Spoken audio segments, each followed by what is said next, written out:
Today on Locked On Red Wings, we're going to look back on the season and tell you whether or not we feel it was a successful one, as well as give you our biggest surprise, disappointments, and most improved players from this season.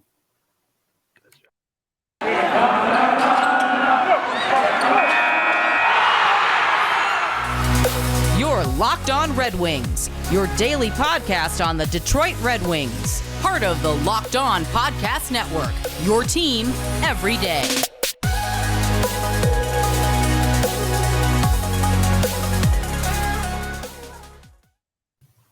All right, welcome back to the Locked On Red Wings podcast. We are your hosts, Brian Fisher and Scotty Bentley. Scotty also hosts over at Locked On Tigers. I want to thank you guys for making us your first listen every single day. We are free and available on all platforms. Scotty, today we're going to bring the people our thoughts on whether or not we thought this past season was a successful one. Kind of just an overall look back. You know, I came into today and going, we still haven't recapped the New Jersey Devils game. But it being Wednesday, that game happening Friday, 5 whole days ago, it just seems like the timeline on that has kind of expired. And so we want to take our thoughts on that final game and kind of just wrap them into our overall sentiments on the season. Because that final game had some great moments. You had Michael Rasmussen registering another 2 points, I believe, in that game, continuing the Rasmussen Renaissance, as we've been calling it. I'm sticking with it, man. That's the phrase. I like it. Moritz Seider got his 50th point as a rookie. From the back end, leads all rookies in assists. He's fourth in all rookies in points, the only defenseman among them. Tyler Bertuzzi got his 30th goal, and of course, Magnus Hellberg got the start. It was good enough to get the win. He wasn't like a brick wall or anything, but he was good enough to get the win against a bad New Jersey Devils team. And so, that would really be what a recap was focusing on. And at that point, we kind of just got talking, and we were like, why don't we just talk about the season as a whole and just give the people season recap, a season recap. We've been doing game recaps all year, so let's just do that, but in season form. Yeah, and just give you guys briefly our thoughts on how we think it went. And I guess the leading question is, Scotty, is do we feel, I guess I'll start, do you feel, Scotty, it was a successful season for the Red Wings? And if so, how do you define that as a successful season, or why not? Right. So, I mean, I've been saying, this is no surprise to everybody. I Right. think it was a successful season. I've been saying this for months now, and even through all the losing and everything. This is still very much a successful season to me. And I think that there was a lot of moments that you take from this year that you build upon, and you laid a lot of foundation this year. That's what you did. You laid a lot of foundation. And did I want a better second half? Yes, we all did, right? Is there still a lot of holes on this team? Is a successful season in my eyes. Obviously we didn't make the postseason. We didn't even really come close. Finished under 500. Depending on what you think a successful season for this team going into the year was, obviously it's kind of subjective, but for me, this is still very much a successful season. Moritz Seider was fantastic. Lucas Raymond showed that Lucas Raymond things. Lucas Raymond showed that he's here and he's fantastic too. The captain took a big step forward, right? Dylan Larkin took a huge step forward and kind of, I think, reiterated and maybe reiterate's the wrong word, but proved to people that he can be a guy on a team. He can be a top end guy.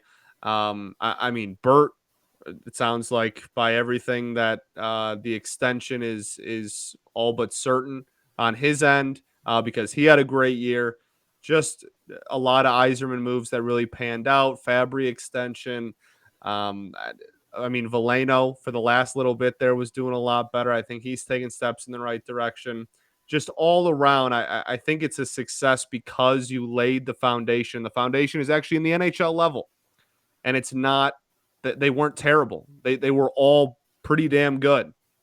And I think that is, regardless of win-loss record, the pieces in the core that you're team has going forward and the core that you want your championship team to have is all in the NHL level and all playing really well. Yeah, I mean, I agree with you for on almost every single thing that you said. I think I'm a little bit more. I mean, let me preface this. I do also agree it was a successful season. Um, I wouldn't go as far as saying a very successful season as you put it. I think that the way that season ended kind of took the wind out of my sails a little bit and saying that it was like, a major step forward, but it was a step forward nonetheless. I mean, you've said a lot of it. You had Dylan Larkin really take a huge step forward. And finished the season nearly a point per game. And if he hadn't gotten injured, I would argue would be a point per game, if not more. Tyler Bertuzzi hit 30 goals for the first time in his career, and whether or not he stays or he goes, it's going to be a lot of value in that player on ice or on the trade market.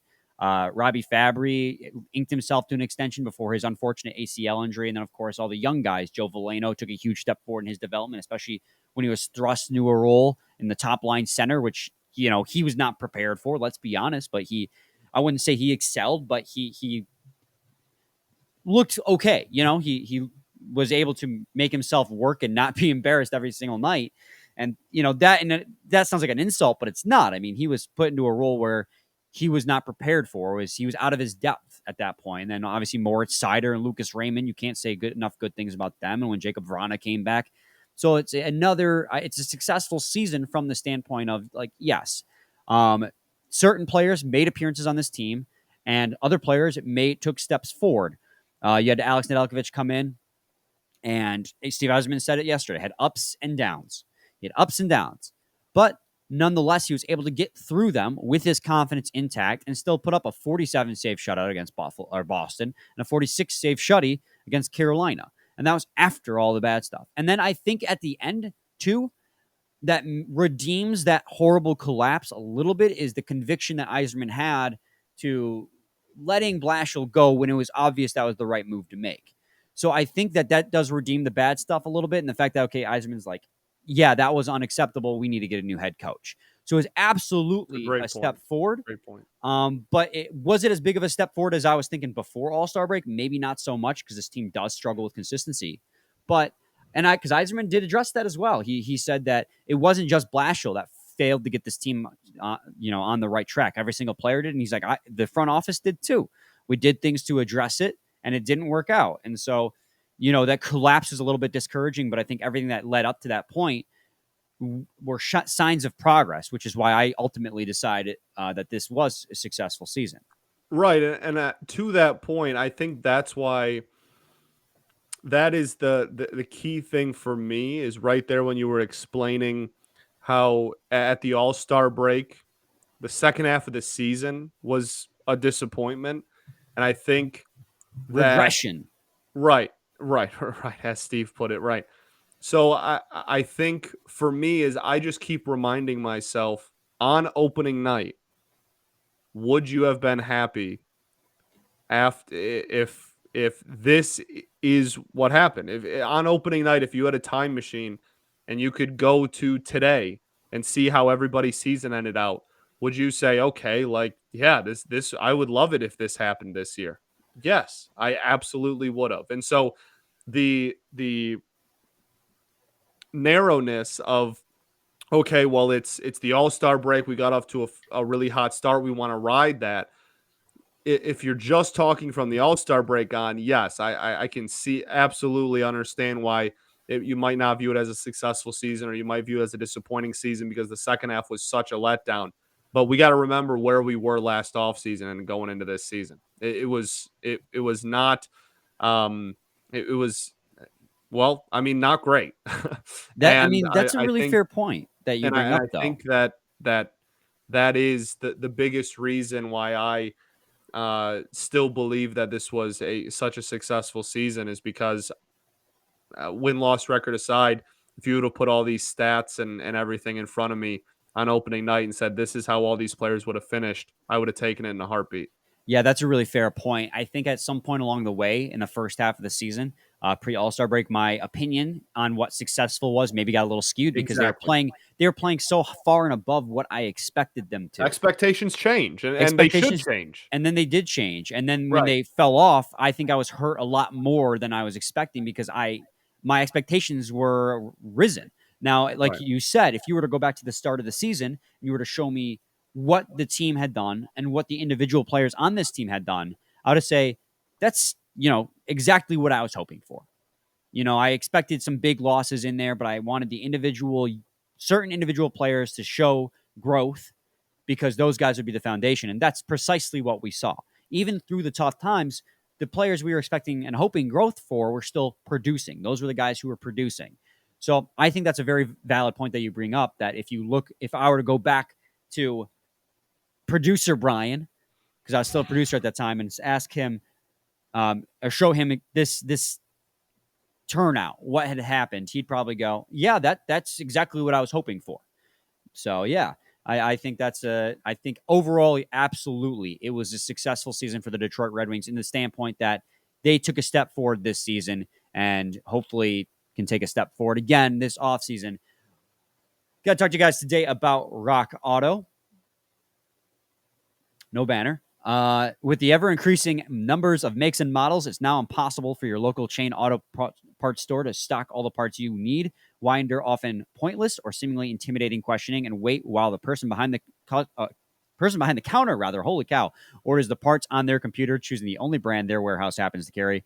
You have computers with access to rockauto.com at home and in your pocket. Save time and money when using Rock Auto. Why choose to spend 30, 50, or even 100% more for the same parts from a chain auto parts store or car dealership? Rock Auto prices are reliably low for every customer. They have everything you could need, from brake parts, tail lamps, motor oil, or even new carpet. So go to rockauto.com right now and see all the parts available for your car or truck. Right, Locked On in their How Did You Hear About Us box so they know we sent you. Amazing selection, reliably low prices, all the parts you will ever need. rockauto.com.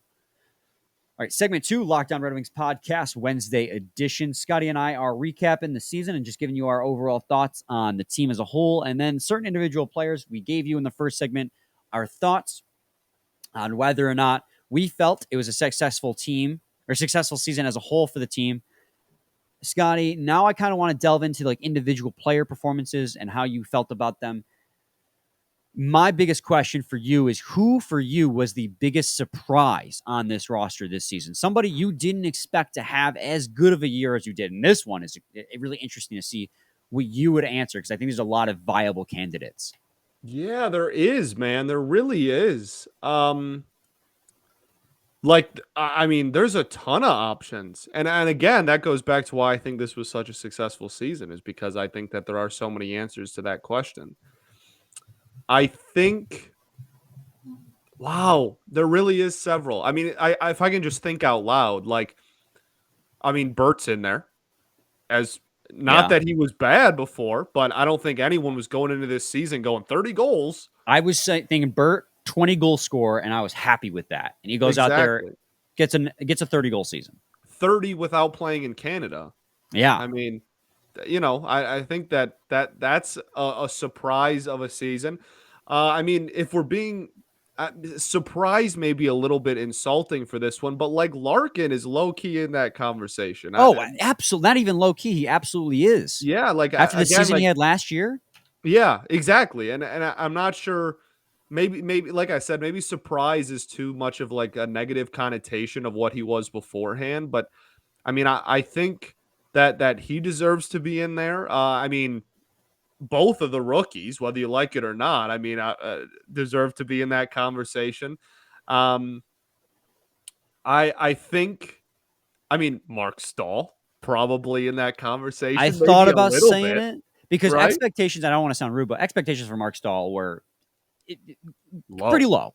Like, we were happy with what we saw last year. Like, his numbers were okay, so we were like, oh, bring him back on a cheap contract for that veteran presence. But he kind of exceeded that this year, at least from the offensive standpoint. His defensive game is still, he's 35 years old. It is what it is at this point. But he was breaking possession metrics or goals above average. No, goals above replacement. That's the one. Oh my Lord. I knew what I was trying to say, but I couldn't get it out. But he was breaking expected goals above replacement because his expected goals above replacement were so low, but what he was actually getting was so high that he was doing something that the metrics weren't accounting for. So, Yeah, but he's I in don't need to that go on my. conversation. He's in that conversation just because expectations were low. But you haven't given me your actual answer yet. You said Mark Stahl's name, so No, I had to defend like I him. said, I was just kind of thinking out loud, but I think the answer to that question is probably Alexander Nedeljkovic. And I Really? think that not to insult or insinuate that he was lesser before, but the first half of the year, right? Like he was like near a 920 save percentage the first half of the season. And then January came, the defense completely fell apart. And the fact that he was still able to end this season with a 900 save percentage is nothing short of remarkable given the product in front of him. Yeah. And I mean, there was one point this season where you and I were having a conversation about is he really the long term option in between the pipes? And so I think there's a ton of answers to that question, but I think the one where, again, on opening night, if you showed me everybody's stats on the team, who's the one that I'm like, that is like awesome? It's probably Ned. Well, and worth noting too, he also led all rookie goaltenders in shutouts, and there's a little bit of whether or not how much weight you should put into that because also amongst all those rookie goaltenders, he probably got way more starts than the other ones. Like For among sure. Capo Kakkonen and Jeremy Swayman, he probably got more starts than those guys did just because he is the starter on this team. But also he was playing behind a markedly worse team than those guys were as well. So he had to earn each and every one of those shutouts. So yeah, I can get on board with that. I think for my aspect, Scotty, I mean, obviously Dylan Larkin, Tyler Bertuzzi, guys like you mentioned Mark Stahl because the expectations are so low. Moritz Seider, I don't want to say him because expectations, like people knew coming over he was NHL ready. I don't think people expected him to be this good, but I think even more so of a surprise than him, and this is my answer, would be Lucas Raymond because coming I into the think that's season, should be the most common answer, yeah, I think. I think a lot of people outside of Nolan, because Nolan called it. A lot of people, Nostradamus, never forget. including Nostradamus versus Oracle, got to get him in the ring one of these times. But a lot of people consider He doesn't Lucas want Raymond. He's going to need to go to the AHL. He's going to need time to mature. I was saying the same thing. In fact, I even said until Jacob Vrana got hurt, I was like, unless something happens, there's not going to be a roster spot even available for Lucas Raymond. But then Jacob Vrana got hurt, and I'm not saying that that's the reason why. He absolutely showed out in training camp and in preseason. He earned a spot on the roster. He earned a Rookie of the Month, was it October, November? I know he and Moritz Seider went back-to-back. And then he was on absolute tear the first half of the season. He cooled off, a ton, but was still producing at a decent rate. He finished in the top 4 among all rookies in total scoring. Let me look that up right now. I mean, he was, leader in rookie points for even after he had cooled off the goal scoring. He was the leader in rookie points for pretty much a large majority of the season. Oh, this is in the playoffs. Darn it. They changed it to playoffs. So now I can't get the regular season one off the top. But yeah, so I mean, like he was absolutely he was a surprise for sure. He was third in points among all rookies with 57. Top line so quickly. Yeah. Also, no, he played every single game, I think. I don't think he missed a single game. Let me double check on that before I shoot my mouth off. Yeah, Lucas Raymond and Moritz Seider both played every single game this season. So, like, that can't be understated. Like, granted, they were both playing professional hockey over in the SHL, Scotty, but they went from playing, in definitely a professional hockey league, one of the elite ones, but not the NHL, especially on your European-sized ice, coming over to America at 19 and 20 years old, and played all 82 games. Not even Dylan Larkin, not Tyler Bertuzzi. Almost, I don't know if anyone else on the team played all 82 games this season besides those 2 rookies. I mean, that cannot be stated enough that these two rookies, the only other players play all 82 games was Pew Suter. King.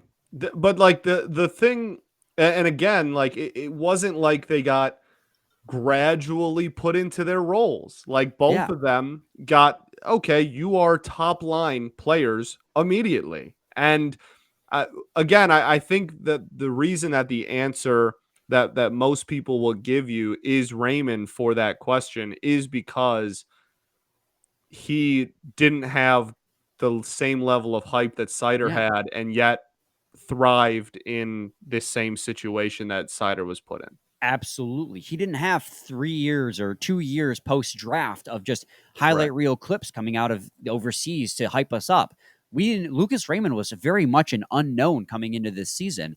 And then he makes the team out of training camp, becomes rookie of the month, plays all 82 games, and Hat finishes trick. has a hat trick and finishes third amongst all rookies in points. And so that's why he is my vote for biggest surprise this season, Lucas Raymond. We do got to get to our biggest disappointment though as well, but first I do got to talk to you guys today about Built Bar. Summer's Banner. sorry, I got to clear my throat. Oh no, banner's up. Okay.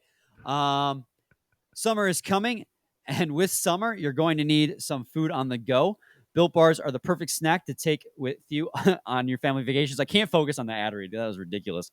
Throw them in your bags, in your kids' backpacks. Make sure that everyone has a bar so you're fueled for your summer adventures. The best part about Built Bars, they're healthy and delicious. No more sacrificing delicious food for health. With Built Bar, you can have both, and it's easy. All you have to do is go to Built.com and order now. Have you tried Built Bar Puffs yet?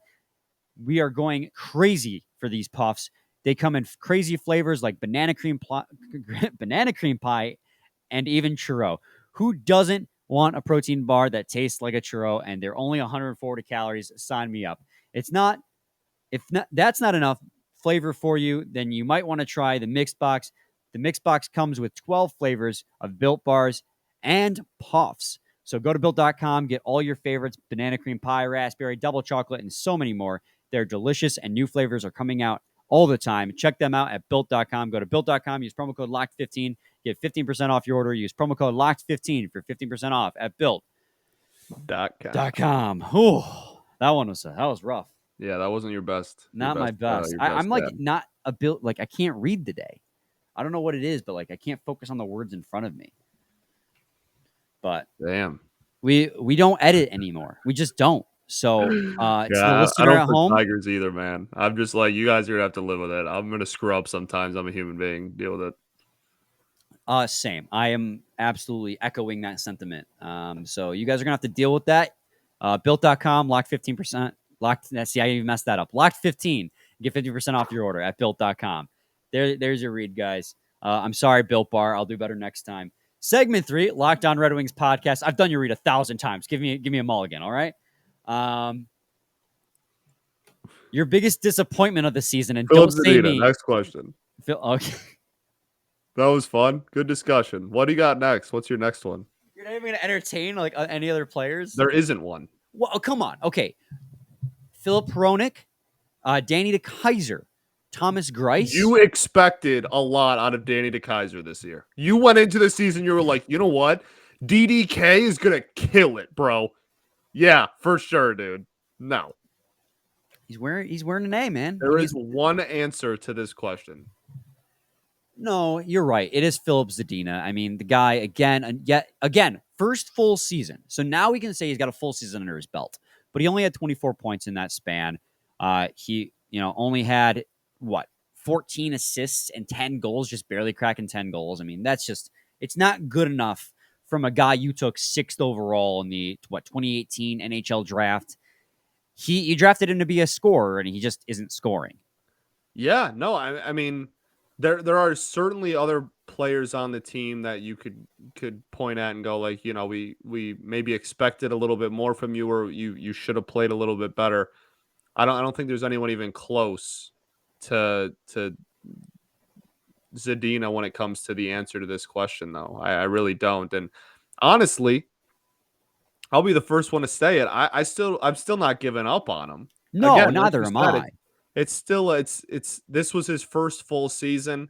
We're finally able to say that now. He's still very young. Like that, I think that I'm still excited for the future of Philip Zadina. It just the hope and the faith you have of him hitting the ceiling dwindles a little bit every game. And there weren't too many games this year that made that hope raise. Does that make sense? I know, I understand what you're saying. And I mean, to steal a little bit of what Eiserman was saying, I'm not 100% giving up on him either, but stealing a little bit of what Eiserman was saying is different players develop on different timelines. And For sure. he might be a player who just hasn't figured it out yet. And I don't know how, I mean, this is for Eiserman to decide on how long it would take to have him figure it out. It could be a situation where maybe he does need a change of scenery. Some players that it works great for him. I mean, not that Jacob Vrana was a scrub by any stretch of the imagination with the Washington Capitals, but you can definitely see what the change in scenery has done for him. It's sparked his offense. He's playing. He had to finish the year, granted a shortened season for him because of his injury, but Jacob Vrana finished the season with a 20% shooting percentage, which isn't sustainable, but like clearly there's a fire in him right now. And so maybe it'll be the same for Jacob Vrana if Yzerman so chooses to make that move. The other possibility is a new head coach could come in and figure out what Zadina needs to do and get the most out of him. Maybe it's something that Blashill as head coach just couldn't figure out how to get the scoring out of Zadina.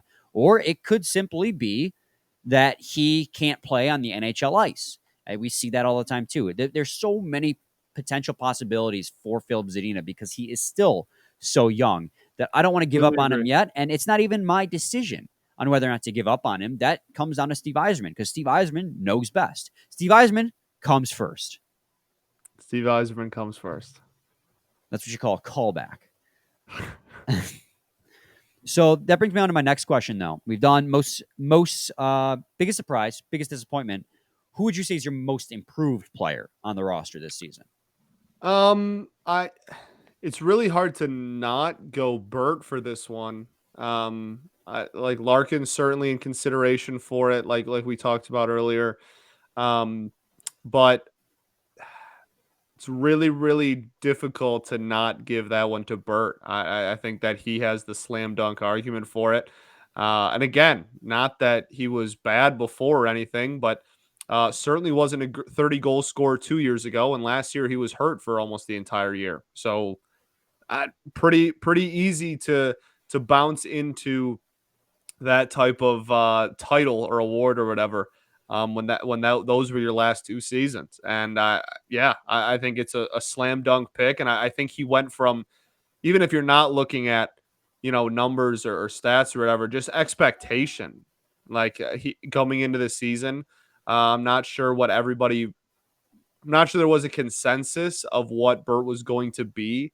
And going out there and putting up 30 goals while missing a sixth of the games. Yeah, pretty damn impressive.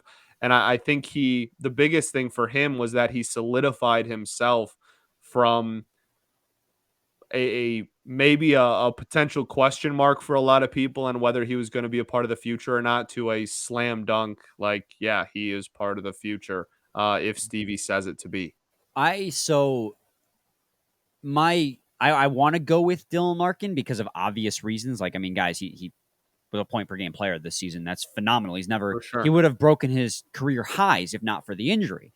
But I feel like I do want to go a little bit off the board on this one and give love to somebody that I think we like and we see, potential in, but necessarily isn't getting that much love on the, on the Red Wings fan verse. I don't know how to say that, but you're going to give it to Joe? Yeah. Yeah. No, I like it. I was just trying to think of who you were talking about. Yeah, I like it. At the beginning of the season, he was a player we were arguing whether or not he should be an NHL caliber player. And then he finally made the everyday roster because of injuries partway through the season. He didn't look great. He didn't. And he got sent back down to the AHL for a short stint there during the All-Star break. And he was one of the few players that, was it the All-Star break or COVID? I can't remember, but he got sent down for a short stint. And then he came back. The All-Star break, yeah. It was the All-Star break. Thank you. He came back after the All-Star break, and his Olympic break. play Yeah. Was it Olympic 8? He went down for a few No, games no, at no. some It point. was, yeah, it was. I think it was actually both. He was up and YouTube down a lot. Yeah. YouTube commenters, do your job. Tell me when he went down, There because I was know that you will. one time where we just had like a natural like week off in the schedule, and we sent him down to get a couple of games. Like he was up and down all year. Yeah. Yeah. And he came back and he played a much better game. Like he really got his confidence back. And then at the end of the season, he was playing top line minutes, granted, not because, he necessarily deserved it. That sounds a little harsh, but because Dylan Larkin, of course, got No, injured. for But sure. he didn't, like I said at the start of the show, he didn't look so out of place. He held his own and the top line against some of the best, top lines in the league. So that's why I think Joe Veleno is probably my most improved player. Do I expect him to go out there next season and be Dylan Larkin? No. But he showed that he has a lot of room to grow still, and he grew a lot this season. Yeah, and again, I think when you're talking about growth of expectations, like his certainly got got higher as the season went along, and was honestly one of the only bright spots in the last month of the season. I have two more quick ones, Mhm. and the next one's kind of in the same vein, I think, of the biggest surprise. Team MVP. Larkin. See, I was going to go Moritz Seider. Oh, see, I think MVP most valuable player. I mean, I think Dylan Larkin is the most valuable player on this team.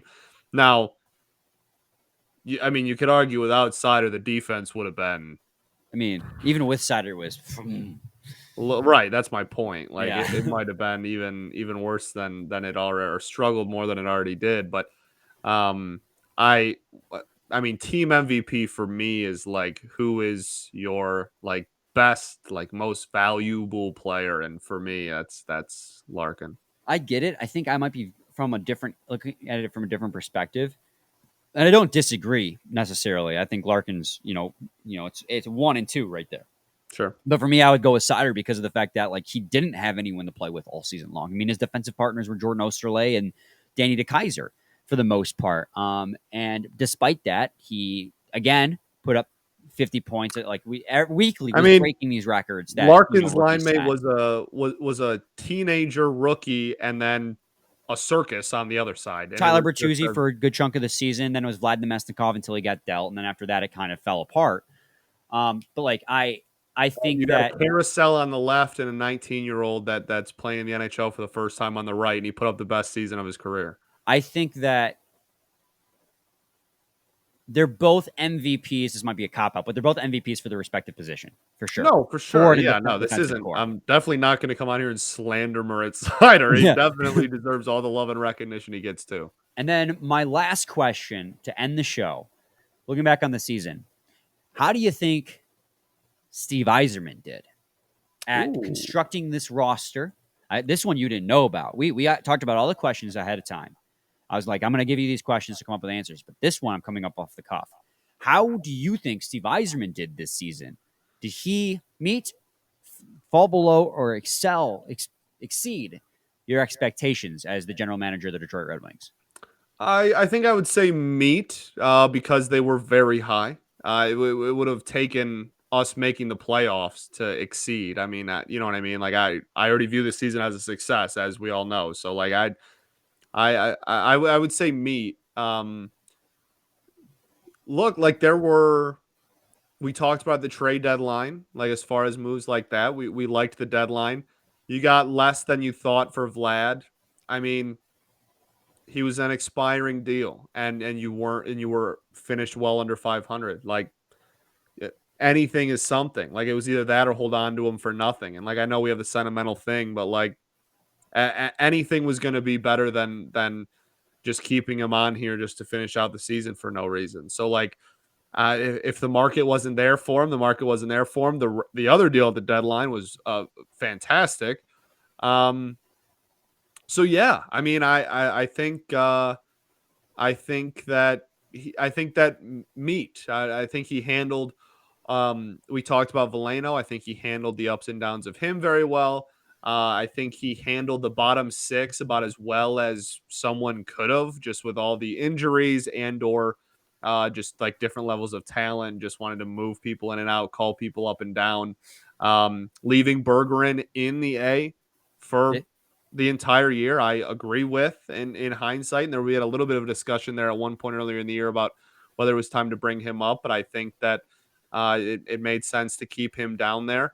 Um, I, I have no complaints. I mean, and then the cherry on top is, Blashill. So I think that, yeah, absolutely meet. The only reason it's not exceed is because my expectations for Yzerman are higher than like anyone. So, kind of hard to exceed. So yeah, meet, but with an A grade. I honestly could not agree more. You honestly, and you do this a lot, but you took the words right out of my mouth, Scotty. Like everything you said, He's a even writer. the one criticism, like I was going to say, the only one area I think he fell short was the Vlad Nemesnikov trade, but not every trade's going to be a banger. Like sometimes you got to get what you can get. I mean, just same sentiment. Like expectations are high. It's a rebuild, but it's Steve Yzerman, so you have higher expectations. But I think there was only that one time with Nemesnikov. Outside of that, there was no time that I feel like Steve Yzerman did anything that made me, scratch my head and go, what is he doing? It felt like every move that he made this season felt logical, felt like something like, this is going to sound kind of like narcissistic, but like things that like make sense to me. I'm like, oh, like this is something that should happen. And then it happened. And you're like, oh, like, yeah, it's logical. It makes sense. And like, Well, right, and he not does that. even. I don't He think doesn't that's baffle you in a narcissistic because bad it's way. not right. It's not necessarily like foreshadowing. It's just like after you get a notification, you're like, oh yeah, duh. Like Right. I go back to the Nick Leddy trade in the offseason, and you're thinking like, okay, you sent out a second round pick for a guy who could either be very good and you extend him and he could be, a veteran, solid presence on your back end, or if he, falls short, you're only on the hook for this one season. You can flip him at the deadline and get your value back, which he did, and then some. And Yeah. it's like, everything he does seems to make logical sense. And then he goes out there and he makes moves that surprise you, like acquiring Alexander Nedeljkovic. Still don't know what Carolina was thinking on that, although it worked out for Carolina because Frederick Anderson has been, really good for them. Yeah. And so has Antti Ranta in the backup role. But, you know, he does logical things, and every once in a while he surprises you with the moves that he does make and the acquisitions he does get. And so, and he said, I was listening to 97.1 today. He was on an interview in the Stoney and Jansen show, and he said that expect this offseason to be a little bit more.